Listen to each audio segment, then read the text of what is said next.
வணக்கம் நண்பர்களே, இது உங்கள் தாரணி டிஎன்பிஎஸ்சி. நம்ம சேனலில் போட்டித் தேர்வு நோக்கில் வினாவிடைகள் பார்த்துட்டு வந்துட்டுருக்கோம். ஸோ இன்றைக்கி தாதாபாய் நவ்ரோஜி அவர்களை பற்றிய முக்கியமான அனைத்து வினாக்களையும் பார்க்கலாம் வாங்க. இந்தியாவின் வறுமைக்கு காரணம் இங்குள்ள செல்வம் இங்கிலாந்தில் உள்ளவர்களால் சுரண்டப்படுறது தான் அப்படின்னு யார் சொல்லியிருப்பா அப்படின்னா தாதாபாய் நவ்ரோஜி அவர்கள் சொல்லியிருப்பாங்க. தாதாபாய் நவ்ரோஜி பார்த்தோம் அப்படின்னா 1825 செப்டம்பர் 4 அன்று எங்கே பிறக்கிறாங்க அப்படின்னா பம்பாயில் பிறக்கிறாங்க. ஸோ இப்போ நம்ம மும்பை அப்படின்னு அழைக்கிறோமா, என்னைக்கு பிறந்திருக்காங்க? 1825 செப்டம்பர் 4. இவர் ஃபார்சி இனத்தை சேர்ந்தவராக இருக்கிறாரு. இவருடைய தந்தை அப்படின்னு பார்க்கும்போது நவ்ரோஜி பலஞ்சி தோட்டி அப்படின்னு அழைக்கப்படுறாரு. நவ்ரோஜி பலஞ்சி தோட்டி அப்படின்னு அழைக்கப்படுறாரு. ஸோ பம்பாயில் இருக்கிற என்ஃபில்டோன் கல்வி நிறுவனத்தில் தன்னுடைய கல்வியை கற்றிருக்கிறாரு. ஸோ என்ஃபில்டோன் கல்லூரியில் கணிதம் மற்றும் இயற்கை தத்துவ பேராசிரியராக பணியாற்றிய முதல் இந்தியர். கல்வி எங்கே படிச்சிருக்காரு அப்படின்னா பம்பாயில் இருக்கிற என்ஃபில்டோன் கல்வி நிறுவனத்தில் படிச்சுட்டு அங்கேயே என்ன பண்ணியிருக்காரு அப்படின்னா கணிதம் மற்றும் இயற்கை தத்துவத்தில் பேராசிரியராக பணியாற்றிருக்கிறாரு. அது மட்டும் இல்லை, அந்த பணியை செய்த முதல் இந்தியரும் யார்? தாதாபாய் நவ்ரோஜி அவர்கள். பட்டம் அப்படின்னு பார்க்குறோம். இவருடைய மாணவர்கள் இருக்காங்க இல்லையா, ஸோ அவரது மாணவர்கள் எப்படி அழைச்சிருக்காங்க? நமது பேராசிரியர் அப்படின்னு அன்போடு அழைச்சிருக்கிறாங்க. ஸோ குஜராத்திய மொழியில் பெரும் புலமை பெற்றவராகவும் தாதாபாய் நவ்ரோஜி அவர்கள் விளங்கியிருக்காரு. சமூக மற்றும் அரசியல் பணிகள் அப்படின்னு பார்த்தோம் அப்படின்னா ரஷ்மான் மத்யாசன் சபா, அதாவது மத சீர்திருத்த சங்கம் அப்படிங்கிற அமைப்பை 1851 ஸ்டார்ட் பண்ணியிருக்கிறாரு. ராஜ் கோப்தார், அதாவது அப்படின்னா என்ன அர்த்தம்? உண்மை விளம்பி அப்படின்னு குஜராத்தி மொழியில் ஒரு இதழையுமே ஸ்டார்ட் பண்ணியிருக்காரு. இதையும் எப்போ ஸ்டார்ட் பண்ணியிருக்காங்க அப்படின்னா 1951 ஸ்டார்ட் பண்ணியிருக்கிறாங்க. 1951 சொல்லிட்டேன், 1851 தான் இந்த அமைப்பும் சரி இந்த இதழும் ரெண்டுமே 1851 ஸ்டார்ட் பண்ணியிருக்காங்க. 1852 பம்பாய் சங்கம், பாம்பே அசோசியேஷன் அப்படிங்கிற அரசியல் அமைப்பை உருவாக்கியிருக்காங்க. இது 1852.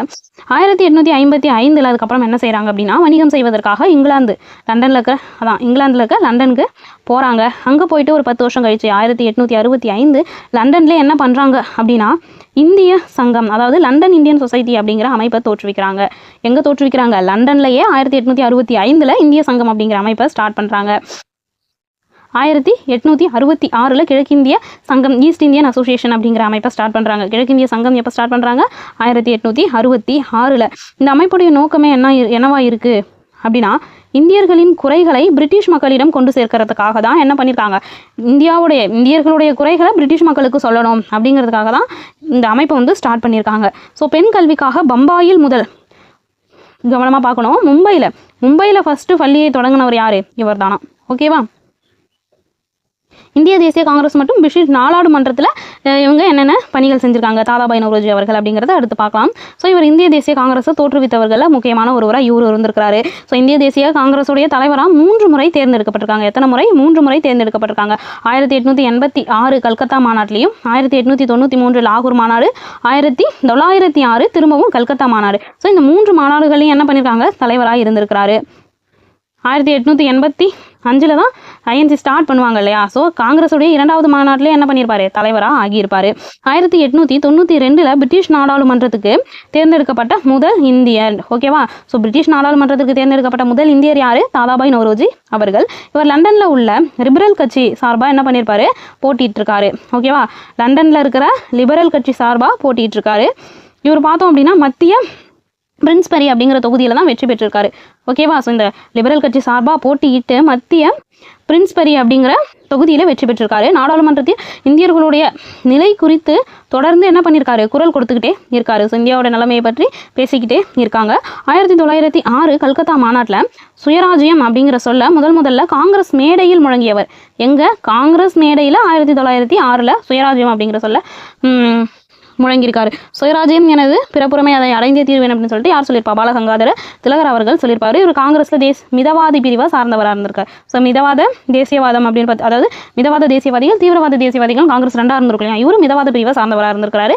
ஸோ கோபாலகிருஷ்ண கோகலே மற்றும் மகாத்மா காந்தி ஆகியோருக்கு என்ன பண்ணியிருக்காரு? வழிகாட்டியாக இருந்தவர். யாருக்கு? கோபாலகிருஷ்ண கோகலேவுக்கும் மகாத்மா காந்திக்கும் வழிகாட்டியாக யார் இருந்திருக்காரா? தாதாபாய் நவ்ரோஜி அவர்கள் இருந்திருக்காங்க. இவருடைய பொருளாதார கொள்கைகள், செல்வ சுரண்டல் கோட்பாடு பற்றியெல்லாம் சொல்லியிருப்பாங்க இல்லையா. ஸோ நவ்ரோஜி எழுதிய மிக முக்கியமான நூல் அப்படின்னு பார்த்தோன்னா poverty and British rule in India அப்படிங்கிற நூலை 1901 வெளியிட்டிருக்காங்க. Poverty and British in rule India அப்படிங்கிற நூலை 1901 வெளியிட்டிருக்காங்க. ஸோ இந்த நூலில் தான் செல்வ சுரண்டல் கோட்பாடு அதை பற்றி விளக்கியிருக்காங்க. எதை பற்றி? செல்வ சுரண்டல் கோட்பாடு. அதாவது இந்திய வறுமைக்கு காரணம் நாட்டில் இருக்க செல்வங்களை எல்லாம் இங்கிலாந்துக்கு எடுத்து செல்வது தான் அப்படிங்கிறத தான் இது மூலயமா சொல்லியிருப்பாங்க. ஸோ இந்தியாவோட வறுமைக்கு காரணம் என்ன அப்படின்னா நம்ம நாட்டில் இருக்க செல்வங்களை இங்கிலாந்துக்கு எடுத்து செல்வது தான் அப்படிங்கிறது நிரூபித்து காட்டியிருக்காங்க. ஸோ ஆண்டுதோறும் என்ன பண்ணுறாங்களா, சுமார் 300 மில்லியன் பவுண்டுகள் இந்தியாவிலிருந்து சுரண்டி செல்லப்படுவதாக கணக்கிட்டு வந்து சொல்லியிருப்பாங்க. எவ்வளோ million pound? 30 million pound. 30 million pound இந்தியாவில் இருந்து சுரண்டி செல்லப்படுவதாக கணக்கிட்டிருக்காங்க. ஸோ பிரிட்டிஷ் நிர்வாகத்தின் செலவுகள், அவங்களுடைய செலவு, ஓய்வூதியங்கள்லாம் என்ன பண்ணியிருக்காங்க, இந்தியாவின் பணத்திலிருந்து கொடுக்கப்பட்டதையும் இவர் என்ன பண்ணியிருக்காரு, சுட்டி காட்டியிருக்கிறாரு. அவங்களுக்கான செலவுகள், ஓய்வூதியத்தையும் என்ன பண்ணியிருக்காங்க, இந்திய பணத்திலிருந்தே கொடுத்துருக்காங்க. ஸோ இந்தியாவில் தனிநபர் வருமானத்தை என்ன பண்ணியிருக்காரு, முதல்ல கணக்கிட்டவர் யார்? தாதாபாய் நவ்ரோஜி அவர்கள் தான். 1868 இந்தியாவில் தனிநபர் வருமானம் ரூபாய் 20 அப்படின்னு சொல்லிட்டு கணக்கிட்டிருக்காரு. ஓகேவா? முதல்ல கணக்கிட்டவரும் இவர் தான். ஸோ இவரது பொருளாதார கருத்துக்கள் இந்திய தேசியவாதிகளுக்கு என்ன பண்ணியிருக்கு, வலு சேர்த்ததுக்கு. சிறப்பு மற்றும் இறுதி நாட்கள். ஸோ பட்டப்பெயர் அப்படின்னு பார்க்கும்போது இந்தியாவின் முதுபெரும் மனிதர். ஓகேவா? So grand old man of India, இந்தியாவின் முதுபெரும் மனிதர் அப்படின்னு அழைக்கப்படுகிறார். இந்தியாவின் அரசியல் தூதர் அப்படின்னும் அழைக்கிறாங்க தாதாபாய் நவ்ரோஜி அவர்களை. இந்தியாவின் முதுபெரும் மனிதர், இந்தியாவின் அரசியல் தூதர் அப்படின்னு அழைக்கப்படுறாங்க. வெல்ஃபி கமிஷன் உறுப்பினராக இருந்து இந்திய நிதி விவகாரங்களையும் ஆராய்ஞ்சிருக்காரு. எந்த கமிஷன்? வெல்ஃபி கமிஷனில் என்ன பண்ணியிருக்காங்க, உறுப்பினராகவும் இருந்திருக்கிறாங்க. இந்தியாவின் விடிவெள்ளி அப்படின்னு சொல்லிட்டு சில வரலாற்று ஆசிரியர்களால் போற்றப்படுறாரு. இந்தியாவின் விடிவெள்ளி, முதுபெரும் மனிதன், இந்தியாவின் அரசியல் தூதர் அப்படின்லாம் அழைக்கப்படுறாரா. பம்பாய் மாநகராட்சி மற்றும் சட்டமன்றத்தில் உறுப்பினராக பணியாற்றியிருப்பார்.